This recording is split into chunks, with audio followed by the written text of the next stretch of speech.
Namaste, myself JVN Professor KK Chaudhary, Faculty of Education and Methodology, subject Animal Physiology and Endocrinology. We have already discussed the two parts of the physiology of the urine formation, and now the last part, that is, we will start with the reabsorption in the loop of Henle, because PCT, up to the PCT we have already discussed, and this is the third and the last of the physiology of urine formation, reabsorption into the loop of Henle, because all of the proximal tubule reabsorb about 65% of filtered water. Fluid entered the next part of the nephron. The loop of Henle at a rate of 40 to 45 ml per minute.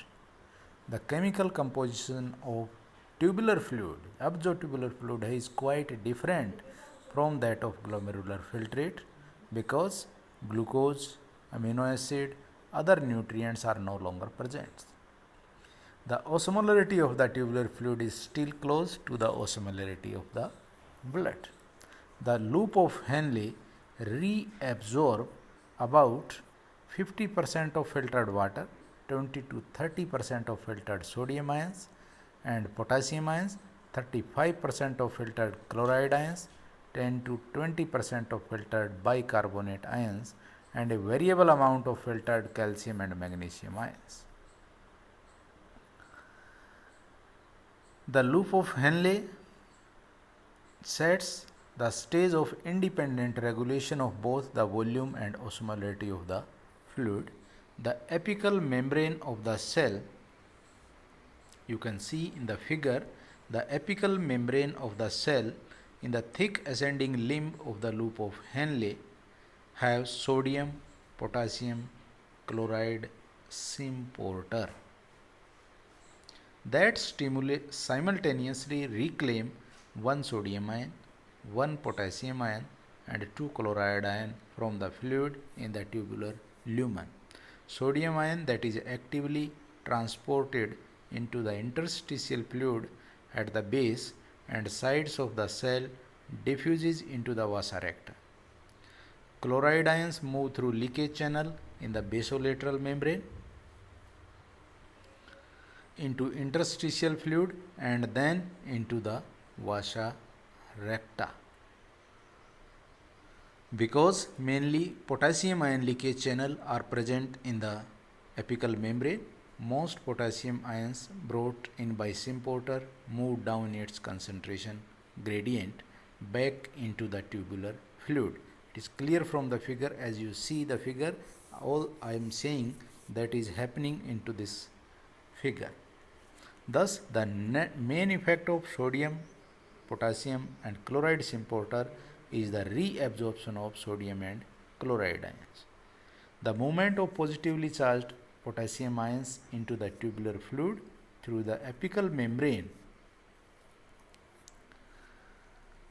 channel leaves the interstitial fluid and blood with more negative charges relative to fluid in the ascending limb of the loop of Henle.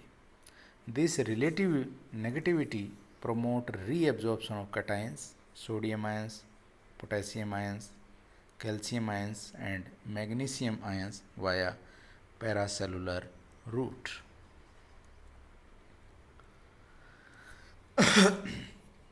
Although about 15% of the filtered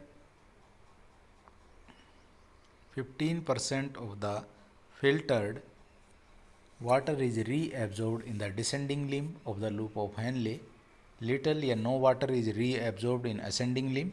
In this segment of the tubule, apical membranes are virtually impermeable to water because ions but not water molecules are reabsorbed.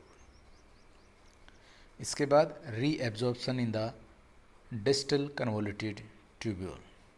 Fluid enter the DCT at the rate of about 25 ml per minute because 80% of the filtered water has now been reabsorbed. The initial part of the initial part of the distal convoluted tubule reabsorb 10 to 15% of filtered water, 5% of filtered sodium ion, 5% of filtered chloride ions. Reabsorption of sodium and chloride ions occurs by means of sodium chloride symporter in the apical membrane. Sodium potassium pump and chloride leakage channel in the basolateral membrane then permit reabsorption of sodium ions, chloride ion into peritubular capillaries. The early DCT also is a major site where parathyroid hormone stimulate reabsorption of calcium ions. Amount of calcium ion reabsorption in the early DCT varies depending on the body needs.